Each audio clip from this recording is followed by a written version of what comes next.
watch because Cop29 is underway in Baku, Azerbaijan. Andrew, very good morning to you. Good morning, Mike. So, COP29, in an oil-rich country where people fly in from all parts of the world on private jets and commercial airlines, clogging up the planet with their carbon footprint. What is going on, and why are they even bothering? Yeah, they don't seem to care very much about the planet, do they? Not because really. they always have these meetings in far-flung places. Right. You know, also a lot of they like to go to places where you would like to go on holidays. They have them in places like Bali and Rio and things like that. I mean, it's a jolly, really. And you know, they get tens of thousands of people. I think it was 90,000 people went to COP28 last year. Yes. And they're having a lovely time. And you know, they'll do a lot of.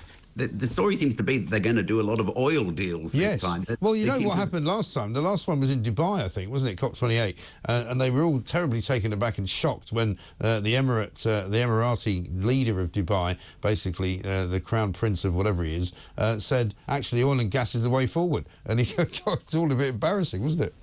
Absolutely, yeah. I mean, it's nice when the hosts of these occasions go off message, as it were. Yeah. But you know, this is what actually has to happen. You know, the whole of the sort of the green blob is living in a delusion, and it needs hard-headed people to actually sort of shake them back to reality. You know, it'll happen. You know, this will happen a little bit this time, but you know, I'm not expecting any huge changes. Although, you know, the advent of Mr. Trump, I think, is going to sort of be quite interesting. They're not going to be happy about it. Quite clear. He's not playing this game anymore. No, he's not. And I mean, there's already talk of him doing away with the Paris Accords as far as America is concerned. There's already talk about him. He already said it, in fact, in his acceptance speech when he declared victory.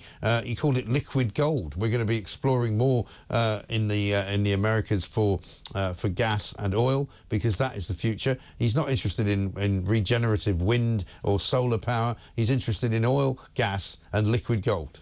And thank goodness he is, because of course we rely on American gas to keep the lights on in winter. As you probably know, we've just had a week or 10 days or something with almost no wind power generation at all, and we rely on that LNG, liquefied natural gas, coming across the Atlantic from North America to keep the lights on.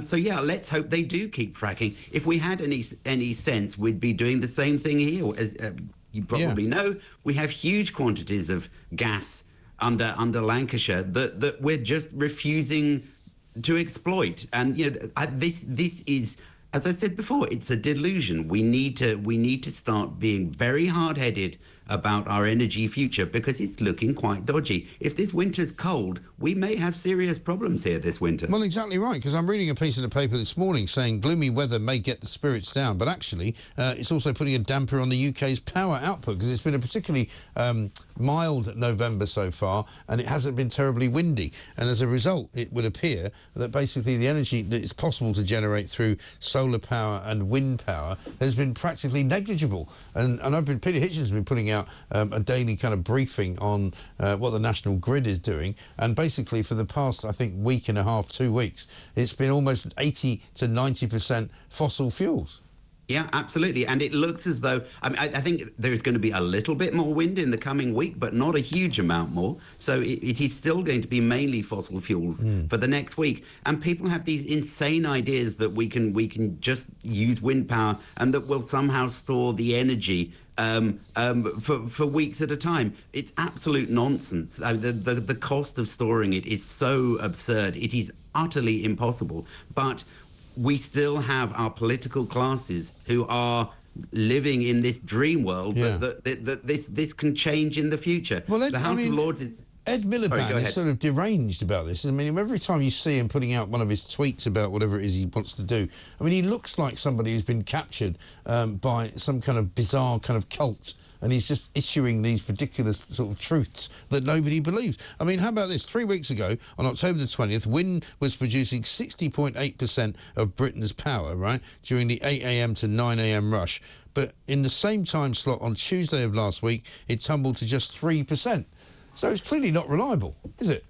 No, absolutely not. And these they call them Dunkelflauters. Yes. It's a German word which means dark doldrums. There's no wind and there's no sun. Right. And these can easily last for 3 weeks. And that's an almost impossible task for the grid to do with existing, for the grid to manage with existing renewable and storage technologies. And in fact, that's not even the biggest problem. The big problem is when you get a whole year when the wind doesn't blow very much. We had one in 2021, and this is just a whole different problem.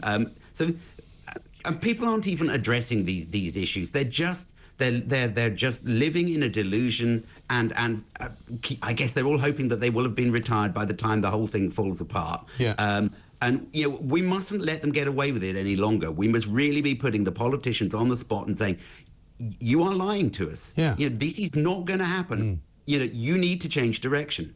Absolutely right, and I think now is the time to do that. Andrew Montford, Director of Net Zero Watch there, and I think the fact that Donald Trump is now president, or is about to be president of the United States of America, is going to give us all huge succour. It's going to give us all huge encouragement to say to our own politicians, listen, this is what they're doing in America. You better be very careful what you're doing here in the UK, because otherwise you might find yourselves on the receiving end of something which isn't very pleasant.